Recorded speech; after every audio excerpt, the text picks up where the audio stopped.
الحمد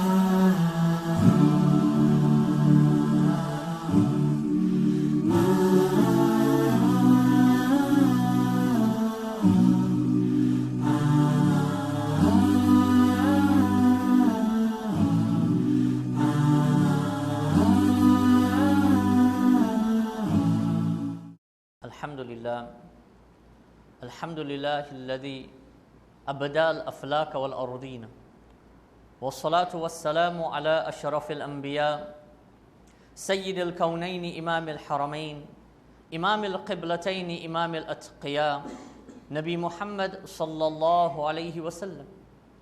فقد قال الله تبارك وتعالى في القرآن الكريم والفرقان الحميد: أعوذ بالله من الشيطان الرجيم بسم الله الرحمن الرحيم والعصر إن الإنسان لفي خسر إلا الذين آمنوا وعملوا الصالحات وتواصوا بالحق وتواصوا بالصبر.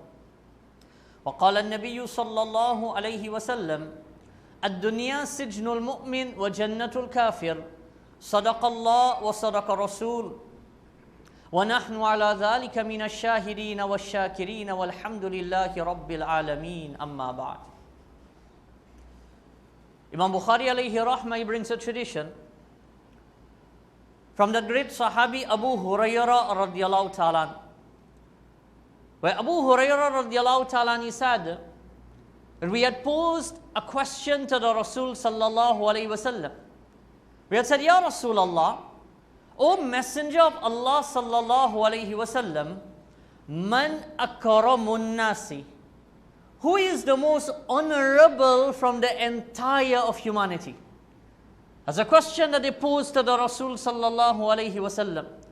That, O Nabi of Allah, from the entire of humanity, who is the most atqa, the most God-fearing, the most akram, the most honorable individual that is there? To this the Rasul sallallahu alayhi wasallam, he replied, he says, atqakum.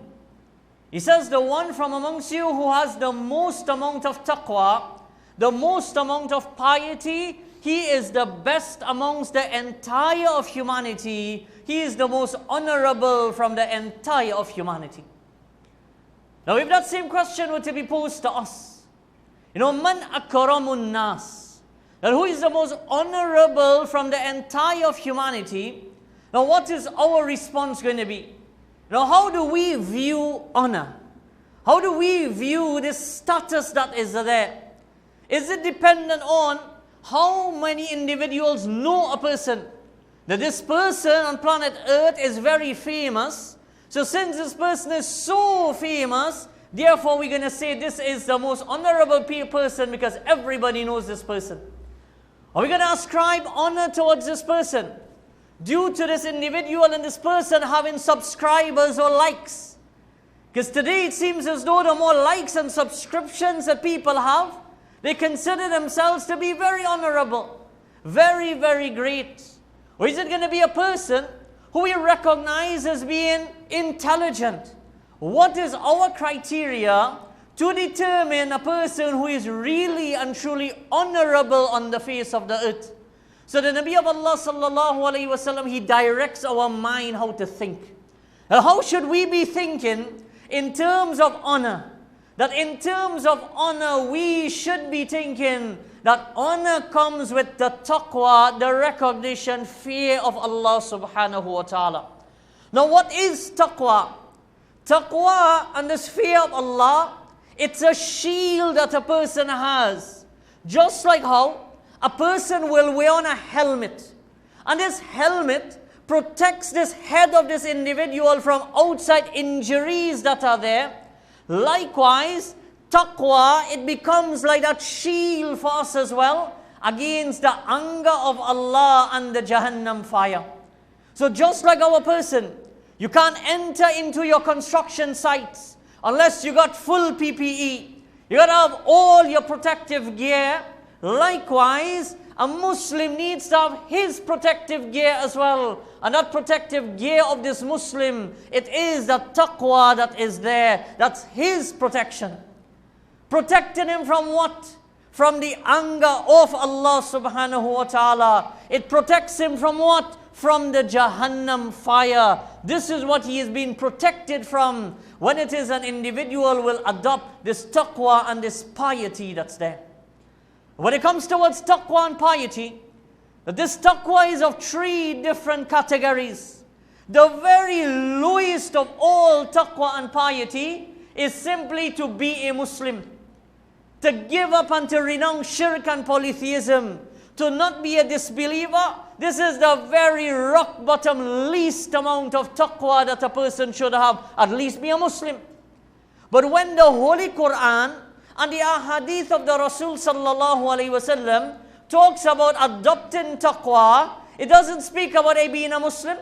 It's addressing a Muslim. So it can't be that it's addressing a person to believe. You're already a believer. So the second level of taqwa is simple: to obey Allah and to stay away from all disobedience of Allah subhanahu wa ta'ala. The Holy Quran explains that when a person, وَمَن يَتَّقِ اللَّهِ, that whoever will adopt the taqwa, the fear of Allah subhanahu wa ta'ala, Allah subhanahu wa ta'ala will take him out of every single difficulty that he is in.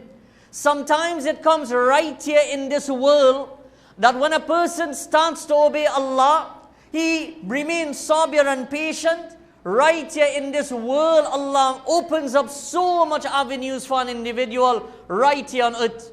And when a person meets Allah on the Day of Judgment, he is protected and he is saved from the Jahannam fire. So Allah opens up ways for a person that he gets into Jannah and he gets into paradise.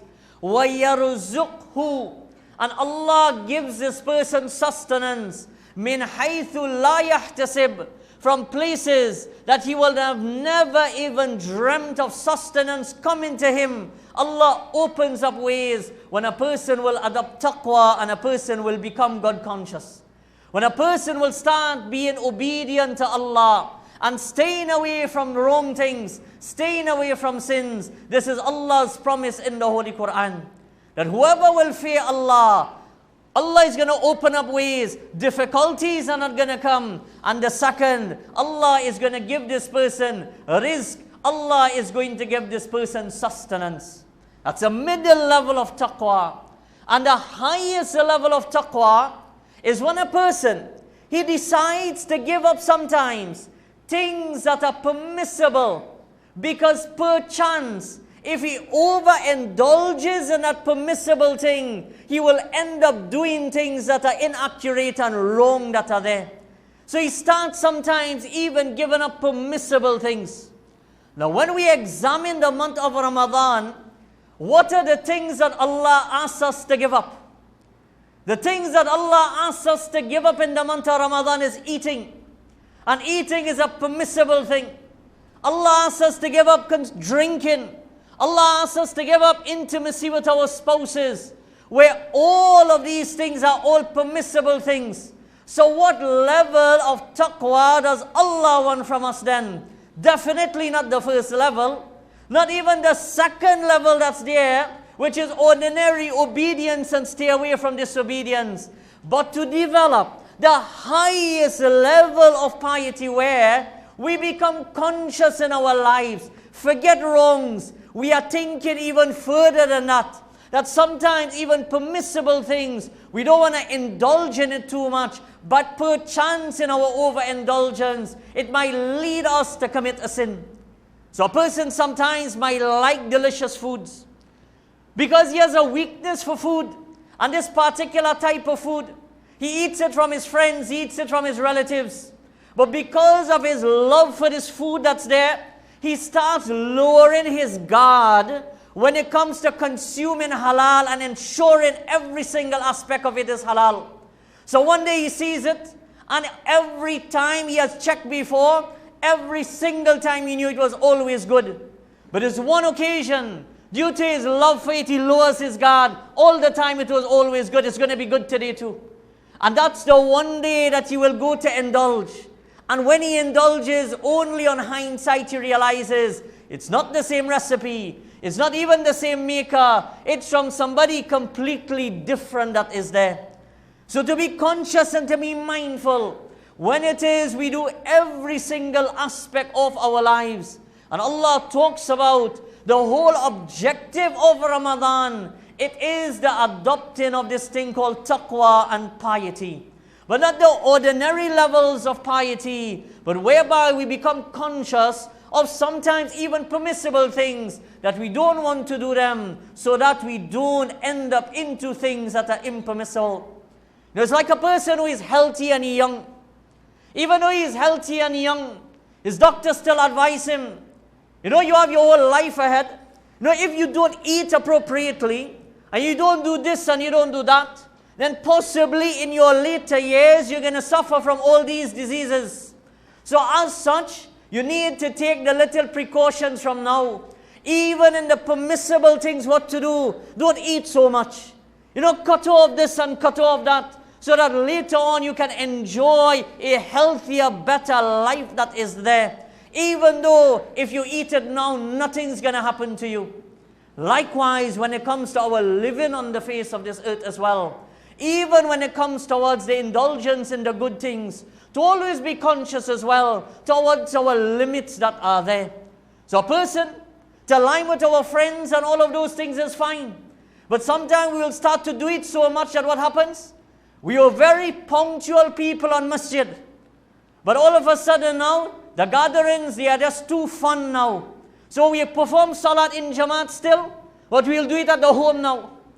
And then after a while, we'll do that for a while. And then one day, nobody comes to line. Or very few people. Or everybody leaves just before Salat time. I ain't going for Salat today now.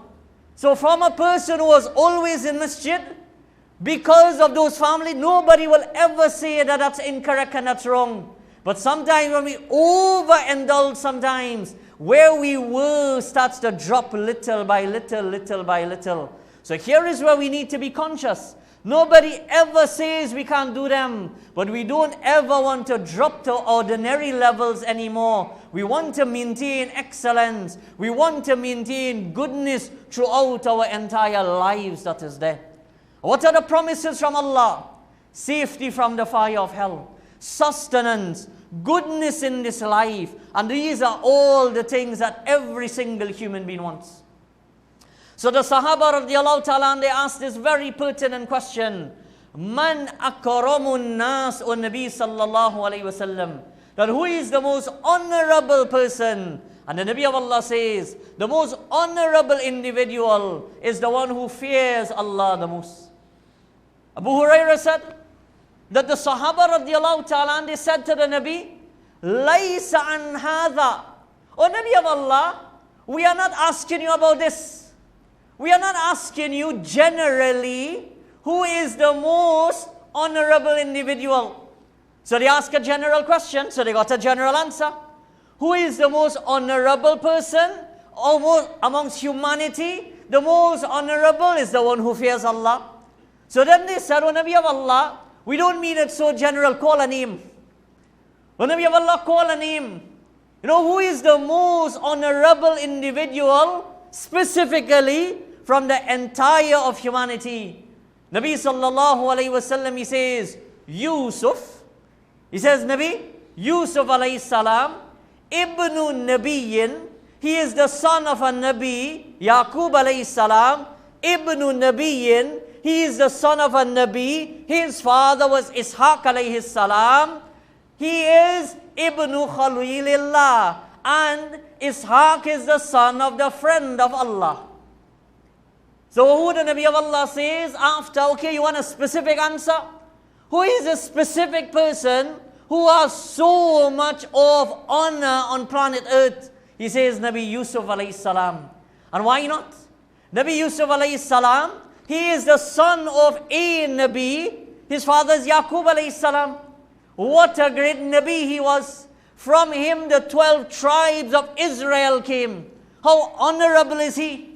Who is his father? Nabi Ishaq alayhi salam. From Nabi Ishaq alayhi salam, the entire Bani Israel came. And who is Ishaq's father? Nabi Ibrahim alayhi salam, the friend of Allah. You want somebody Specifically, who is the most honorable person, then who can beat Nabi Yusuf alayhi salam? Well, let me explain. When it comes to Nabi Yusuf alayhi salam, Allah blessed him with incredible ilm, incredible knowledge.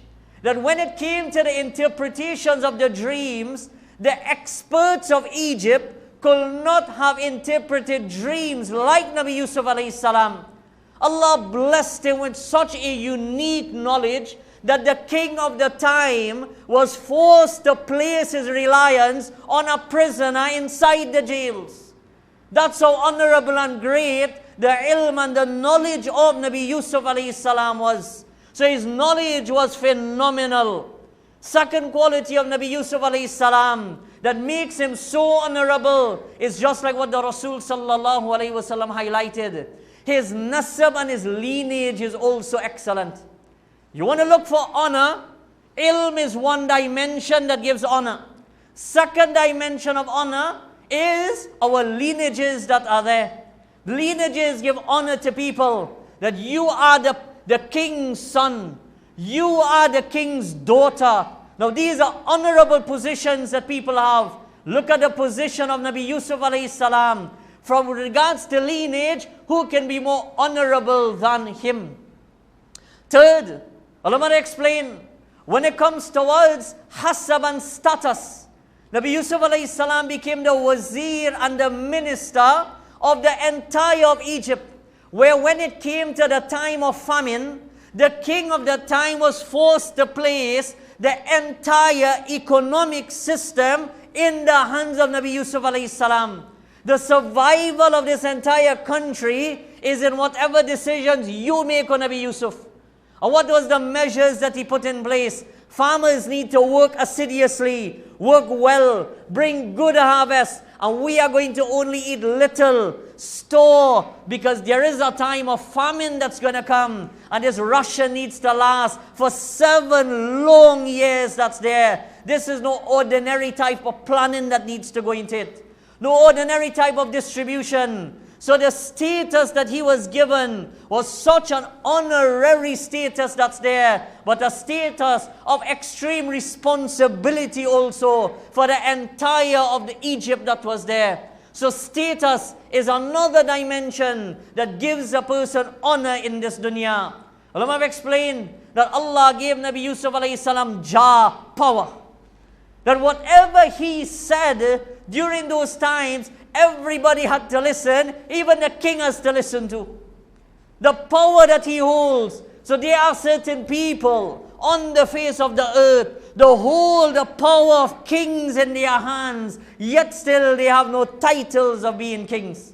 That whatever they say, the world's ready to react towards their statements that are there. So when it comes to Nabi Yusuf alayhi salam, from all different angles that are there, Nabi Yusuf alayhi salam has all the angles of excellence. But ulama explain, what is the one combined quality that Nabi Yusuf alayhi salam had that made him great, combined with all these qualities? It's the quality of taqwa and piety. For if you have ilm and knowledge without piety, you're not going to get that type of honor that's there. Think about an individual who is an alim, a scholar of deen, has position, but doesn't pray salat. Every single thing that he needs to do, he doesn't do it at all. Despite ilm doesn't bring honor alone. You got to bring it and mesh it with taqwa. You can have whatever lineage you want. If you're not obedient to Allah, then nobody cares whose son you are. Nobody cares whose daughter you are. You got to be a person who recognizes Allah. Positions that we hold, people will listen to us only because they fear us, not because of the position that we hold of honor that is actually there. So when it comes towards all of these things that has the potential of bringing honor to a person, if they are not embellished with taqwa, you are not going to get that. So the Rasul sallallahu alayhi wasallam highlights, you want me to call a name? I call the name Nabi Yusuf alayhi salam. If you have his qualities and you recognize him, that he is the most honorable, the most muttaqi and God-fearing of all the people on planet Earth. Just on a tangent, it shows the tawadu and the humility of the Rasul. Because who can be more honorable than the Nabi himself? But he doesn't call his name, rather he calls his brother Nabi Yusuf alayhi salam. Abu Hurairah radiallahu ta'ala said, the Sahaba radiallahu ta'ala said, O Nabi of Allah, O Nabi of Allah, that is not what we ask. O Nabi of Allah, that's not what we ask. Nabi of Allah says, it seems as though you all want me to answer, who is the most honorable amongst the tribes that you live in? So the honor can come to you all. To highlight one tribe, one people from amongst, the Qurayshi tribes. Maybe that's the question that you're asking. Who is the most honorable from amongst you? You want me to call one of you all. The Nabi sallallahu alayhi wa sallam, he says it so beautifully. He says, خِيَارُكُمْ فِي الْجَاهِلِيَّةِ خِيَارُكُمْ فِي الْإِسْلَامِ إِذَا فَقُهُ. The best amongst all the tribes that are there are those who were great in the days of Jahiliyyah, previous to Islam, non-Muslim. They were excellent, they had extremely good qualities. But when they became Muslim, they became even better. When did they become better? إِذَا فَقُهُ, when they were embellished and they learned the excellence of the prophetic teachings that are there. So there are many people, there are brilliant people who are non-Muslims, very charitable, excellent and good.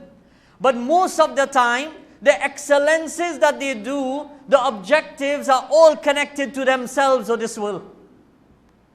When a person now becomes Muslim, now all the good that they start to do now, they start to do it for Allah. Hence the enthusiasm and the reward becomes different. Not only that, when you learn the etiquettes of those things from the Nabi sallallahu alayhi wasallam, now what you were doing before even becomes so much better now. The Nabi sallallahu alayhi wasallam said, بُعِثْتُ مُعَلِّمًا, that I was sent to this earth to be a teacher, to educate, to show you how to do things excellently and well. So when you get the teaching from the best of all teachers, from the incredible qualities that you already have, then how much more excellent can you be as a person? But how are you going to get that? إِذَا فَقُهُ, when it is you start to learn. Like that as well is how we develop taqwa and piety also. Because piety is about obedience and staying away from disobedience. We can only be obedient if we know what obedience is. And we can only continue in our disobedience when we don't recognize how to be obedient to Allah. So what then is the cure? How do we lift ourselves when it comes towards this quality of taqwa, saving ourselves from the anger of Allah and Jahannam? It is by learning. Now when we learn how to perform salat excellently, now we won't be under the curse of Allah anymore. When we learn how to read Quran properly, we won't be under the curse of Allah anymore. When we learn how to do all the different aspects of our deen, therefore we will now be an obedient slave to Allah. And an obedient slave to Allah is one who has taqwa and piety that is there. So the entire narration is just so beautiful as a narration. When it comes towards the most honorable person with taqwa, you want to see somebody specific, Nabi Yusuf alayhi salam, despite all his accolades, taqwa made him excellent. And even a person who was once upon a time a non-Muslim can also be extremely honorable as well, extremely great when they learn Islam and start to practice Islam. The month of Ramadan's just around the corner. And the month of Ramadan's the month to demonstrate taqwa. Not ordinary levels of taqwa, but the highest levels of taqwa that is there. So that we become burnished and bright. We become embellished with excellences and goodness. As Allah tells us in the Holy Quran, the whole objective of Ramadan is to adopt this highest level of taqwa that's there. So if one time we don't adopt the highest, at least we'll be in the middle level. We'll always be in safe categories as all the time. And this is what Allah subhanahu wa ta'ala, He desires from every single individual when Allah commands us in the Holy Quran to fear Allah haqqa tuqati, as He ought to be feared. May Allah grant me, may Allah grant you tawfiq to reach the month of Ramadan. May Allah subhanahu wa ta'ala grant us the whole entire objective of Ramadan, which is to develop that taqwa and that piety that's there, that is going to save us from the fire of hell and the anger of Allah subhanahu wa ta'ala. May Allah make it easy for us to keep learning and practicing on the deen in such a way that Allah subhanahu wa ta'ala remains pleased with us. May Allah subhanahu wa ta'ala make the month of Ramadan as well a month that welcomes us, in the sense that there is no difficulties in the month of Ramadan. May Allah make us as well good to welcome the month of Ramadan without sicknesses and hardships and difficulties. May Allah subhanahu wa ta'ala grant us tawfiq to enter this Mubarak month being excellent and good, gaining all the excellences that are there, and to make this Ramadan the best Ramadan that we have ever witnessed on our entire lives. Wa akhir da'wana anil hamdulillahi rabbil alameen.